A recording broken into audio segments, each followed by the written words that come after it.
அங்க தேடி போ. ஒருவேளை சொல்ற உங்களுக்கு தைரியமா சொல்றேன், பலிபீடத்திலிருந்து சொல்றேன், இங்க சத்தியம் சரியில்லைன்னா இங்க சபைக்குள்ள நீ வராத. எங்க சபை நல்லா இருக்குது அங்க போ. நம்முடைய கோல் எல்லாம் என்னன்னு கேட்டா பரலோக ராஜ்யத்துக்கு போறோம். நம்ம அல்லேலூயா. இங்க நிரந்தரமா நாம இருக்க போல, ஒரு நாள் இந்த உலகத்தை விட்டு போறோம். அங்க போகும்போது பரலோக ராஜ்யமா நரகமா? அதனாலதான் சொல்றேன், சத்தியம் எங்க இருக்குதோ அங்க விடுதலை இருக்கும். ஒருவேளை இங்க சத்தியம் நல்லா இல்லைன்னா இந்த சபைக்கு வர தேவையில்லை. அல்லேலூயா.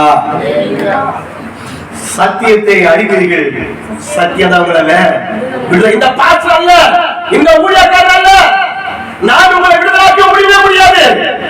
உங்களை விடுதலாக்குறது இந்த வேத வசனம் தான். அல்லேலூயா.